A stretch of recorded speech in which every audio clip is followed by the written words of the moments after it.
আমরা গৌর লীলা এখানেই রেখে বৃন্দাবন লীলা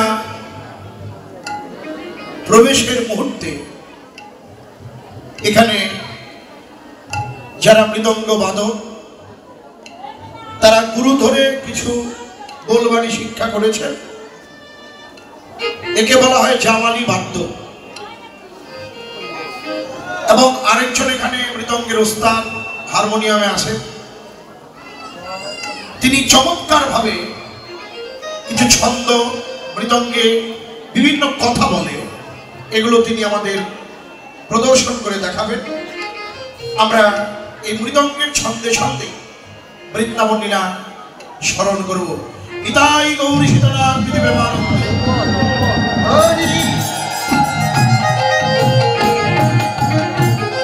রাধা মোহন দাস সে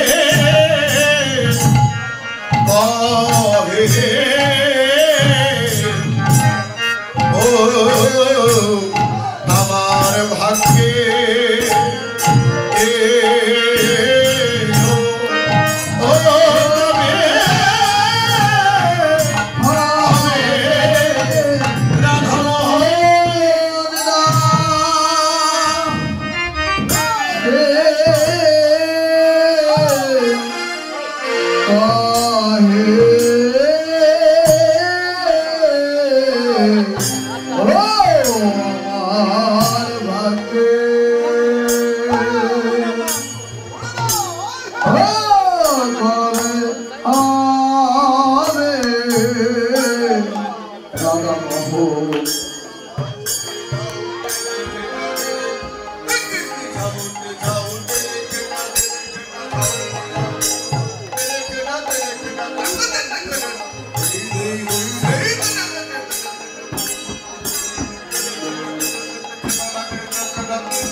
শ্রীমান মহাপ্রভু গৌরসুন্দরামা শ্রীধাম নবদ্বীপে এই সুরধনী গঙ্গার তীরে ভক্তগণের সঙ্গে হরিনামের খেলা খেলছে আর নয়ন জলে ধারায় ধারায় ধারা ভাসালো। কেন ভাসালো? সকালবেলা আপনারা শুনেছেন গোষ্ঠলীলায় শ্রীদাম সুদাম দাম বসুদাম সকল গোপালকে গোছে নেওয়ার জন্য মায়ের নিকট অনেক অনুনয় বিনয় করে কেঁদেছিলেন। মা তো কিছুতেই গোপালকে গোছে দিবে না। অনেক অনুনয় বিনয় করে কানাই বলে আমাকে বলেছিল, কেঁদো না মা নন্দ রানী, বনে যাওয়ার কালে অসিরেই আসিব দিব অবসান হলে। মাগো তুমি এমন করে কেঁদো না, আমরা সন্ধ্যার পূর্বেই ঘরে ফিরে আসব। মায়ের নিকট প্রতিশ্রুতি দিয়ে গোপাল আমার উঠে গেল। যে গোপাল সেই তো গৌ। গোঠা খেলা খেলতে খেলতে মায়ের তো প্রতিশ্রুতি কথা ভুলেই গিয়েছে। হঠাৎ মায়ের কথা মনে পড়ে গৌর আমার কাঁদছেন। কাঁদছেন কি বলে কাঁদছেন? দেখুন, আমরাও তো কাঁদি। আমাদের কান্নার মধ্যে আর গৌরের কান্নার মধ্যে কতখানি পার্থক্য। আমরা কাঁদি কি বলে? পিতৃহারা হয়ে হা পিতা বলে কাঁদি। ভাই হারা হয়ে ভাই ভাই বলে কাঁদি। মাতৃহারা হয়ে মা মা বলে কাঁদি। আর আবার গৌরসুন্দর কাঁদছেন কি বলে? কৃষ্ণ কৃষ্ণ বলে নয়ন কমল জলে ধারায় ধারায় ধারা ভাসালো। গৌরসুন্দর আবার কেন কাঁদলেন? আপনি আসরি ধর্ম জীবনে শিখাই, আপনি না কইলে ধর্ম শিখানো না যায়। নিজে কেঁদে জগৎকে শিখাই গেলেন। হে কলে হতে জীবন কেমন করে কি বলে কাঁদতে হয় শিখে রাখুন। কৃষ্ণ কৃষ্ণ বলে নয়ন কমল জলে ধারায় ধারায় ধারা ভাসালো। গৌরসুন্দরকে আবার একাই কাঁদছে না সঙ্গে আর কেউ ছিল? গৌর গাধা ধরো গৌর গাধা গৌর গাধা ধরো। গৌরের ভাবে গণধর সর্বক্ষণ থাকে, সে গণধর কাঁদছে। আর কে কাঁদছেন? নিতাই হলো ধরো নিতাই হলো ধরো। গৌর নিতাই ভক্তগণের সঙ্গে কাঁদছেন কি বলে? কৃষ্ণ বলে। আর আমরা দুর্লভ মানব জন্ম পেয়ে ভাগ কৃষ্ণ বলে ভাগ গৌর বলে দুপুরা চোখের জল ফেললাম না। আমাদের মধ্যে কি হইবে? তাই আমার মৃদঙ্গে জানিয়ে দিচ্ছে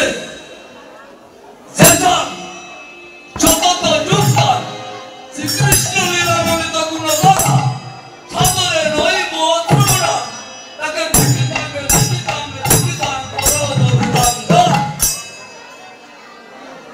যে সংসদ দুর্তাম।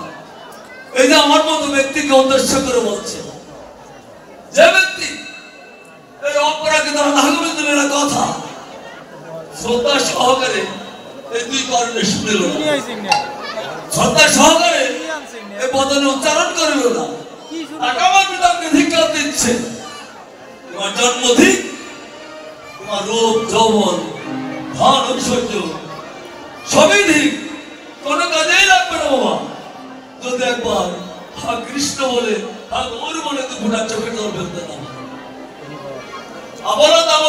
স্পেশাল বলিতে পারি রামকৃষ্ণ হরি এই দুনিয়া করি বলিতে পারি না। তাই হে শান্তিপুর বৈষ্ণব, আমরা দেখুন কোথায় ছিলাম? শ্রীধাম নবদ্বীপ লীলা স্মরণে বলতেছিলাম। এখন শ্রীধাম বৃন্দাবন লীলা স্মরণে বলতে হবো। সে বৃন্দাবন লীলা স্মরণ করার পূর্বে আমার হৃদয়কে আরো দাঁড়িয়ে দিলেন গৌর গৌর গৌর নিতাই, কোটি কোটি কোটি ভাই ভাই ভাই। এই যে কলিযুগ অবতার বসুন্ধরা এসে আমাদেরকে কি জানিয়ে দিলেন? জানিয়ে দিলেন ঘন করতাল লইয়া এই বহুজন মিলিত হইয়া যে কৃষ্ণ ভজন করা যায় আমরা তা জানতাম না। আমাদেরকে কে জানিয়ে দিলেন? এই যে গৌরনিতাই দুই ভাই এসে জানিয়ে দিলেন। আমার বিধানকে বলছে আমার গৌরনিতাইকে ধ্যান করো, আমার গৌরনিতাই অর্চনা বন্দনা করো, আমার গৌরনিতাই লয় দাও, ধার্য জগতের দান এবং বলো ভাই গৌরনিতাই।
আসুন ঝাল ঝাল গুরু কৃপা শিরে ধারণ করে রাধা গোবিন্দের জয়ধ্বনি দিয়ে বৃন্দাবন লীলা স্মরণব্রত হই। প্রেম স্বরে প্রাণ ভরে করজোরে গাতরে প্রেম সেবনী রাধা কৃষ্ণ বিধি প্রেমানন্দে হরি হরি হরি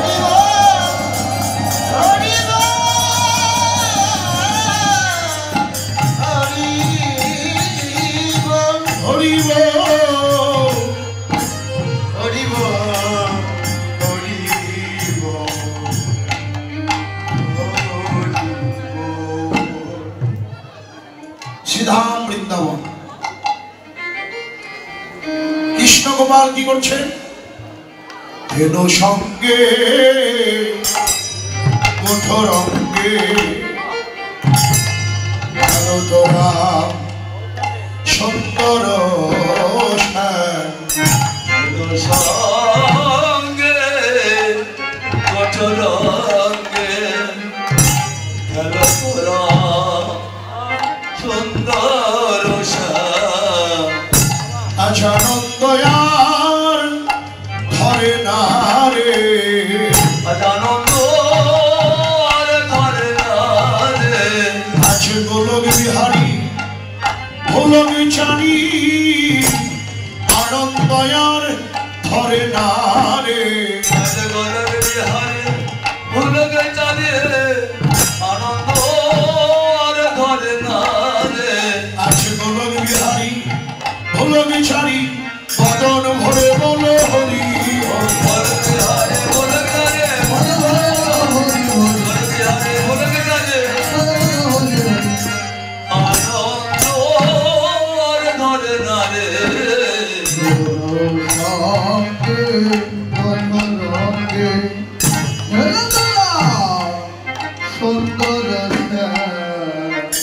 কাচনি পাচনি বেত্র বিষাদ পাচনে পাচনে বেতন বিষাদ আছে মুরলি খুরলি কানরি পাচনে পাচনে বেতন বিষাদ মুরলি খুরলি গানরে ও বাজায় যাইছে মুরলি খুরলি কানরি ও বাজায় যাইছে মুরলি খুরলি গানরি। ও বাজায়ে যাইছে আছে তালে তালে ওর ছনা দিয়ে বাজায়ে যাইছে ও বাজায়ে যাইছে মরলে করলি কানরে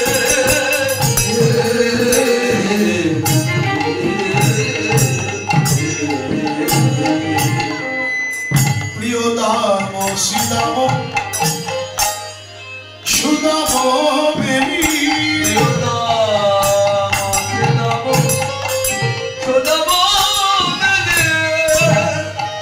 আজি তপন তনয়া কটহি কেলি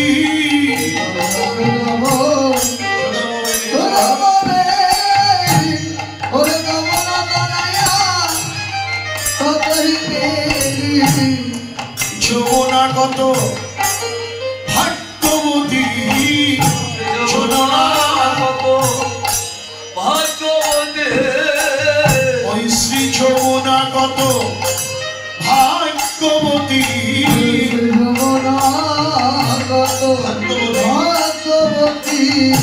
চার তীরে তীরে কৃষ্ণ বিহারি করে যমুনা কত ভাগ্যবতী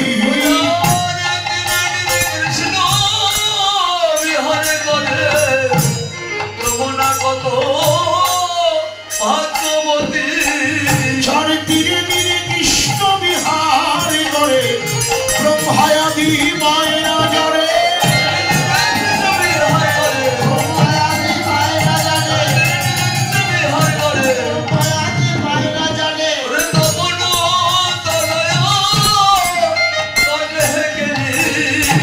ধবলি শ্যামলি আয়রি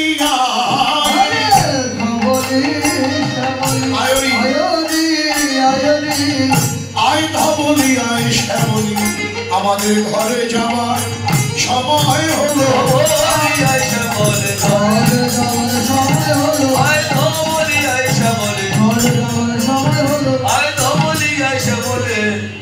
হোতানো চলো তানো রে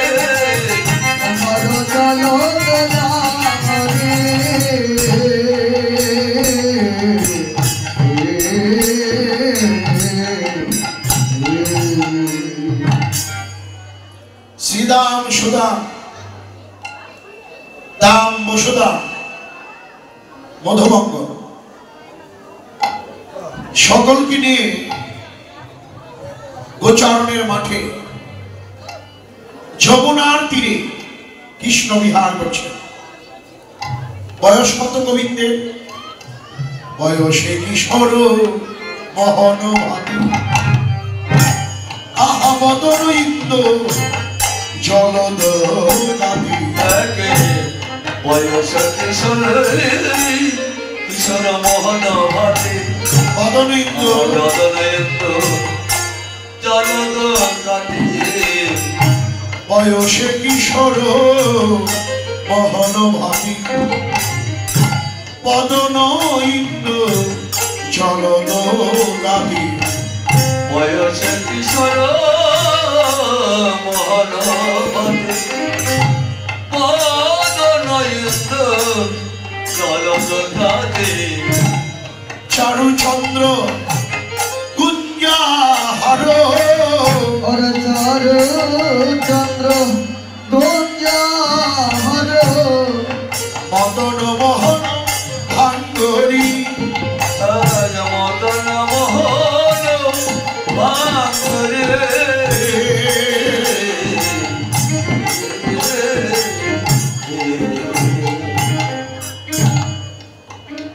আগম নিগম বেদ সার, আমাদের সনাতন ধর্মের সমস্ত শাস্ত্র গ্রন্থকে দুই ভাগে ভাগ করলেন। একটা হলো আগম আর একটা হলো নিগম।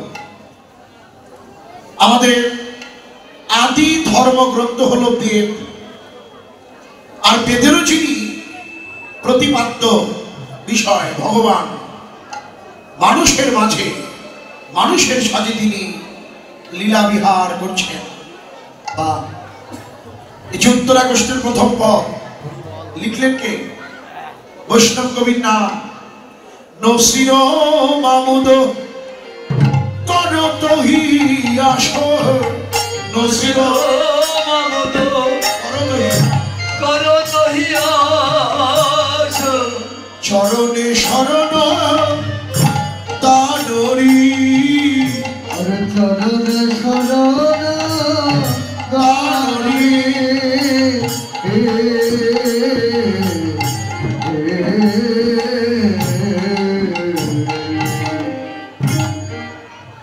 হরে কৃষ্ণ। নামটা শুনে আপনারা বুঝতেই পারছেন নসির মামুদ তিনি হলো বৈষ্ণব কবি। জয় রাধে। যে কথা বলবেন না।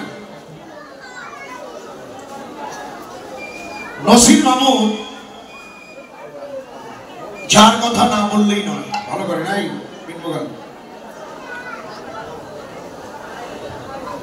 ছোটবেলা থেকেই এই নসির মামুদ ব্রাহ্মণের ঘরে লালিত পালিত হচ্ছিল। মায়েরা যাবেন আসতে বলেছিল, কোনো হই হল না।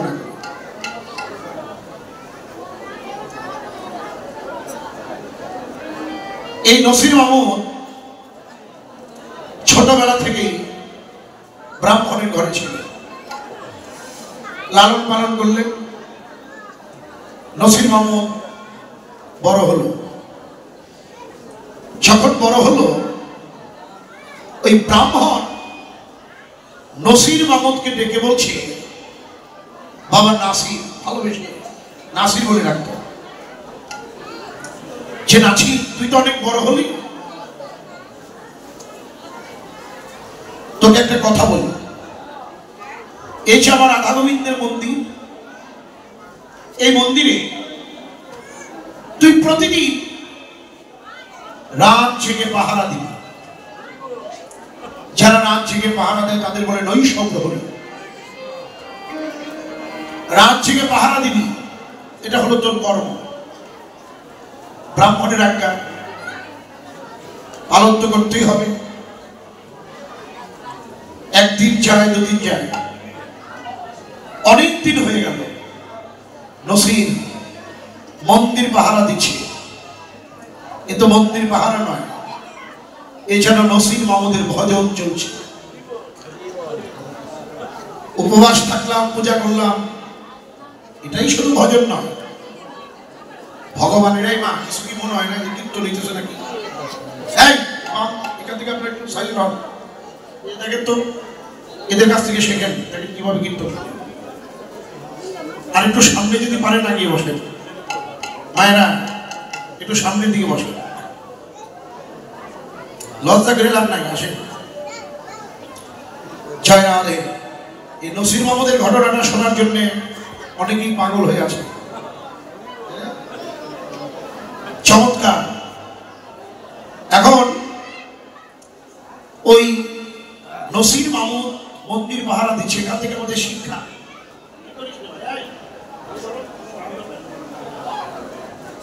যে ভগবানের মন্দির পরিষ্কার করা, একটু হয় করো, ভগবানের বাসন কোষণ ধৌত করা, পুষ্পচয়ন করা, ভগবানকে সাজানো। রিভাব কেন দিলে? তো রিভাবের দরকার নাই, তো হয় করো, আগের মতো করো। জয় রাধে।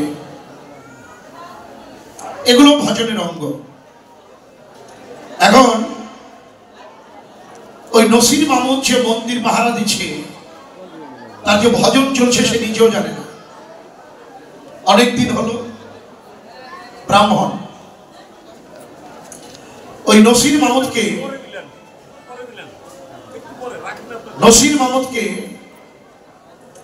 ডেকে বলছে, বাবা নাসির, আজকে হলো পূর্ণিমা,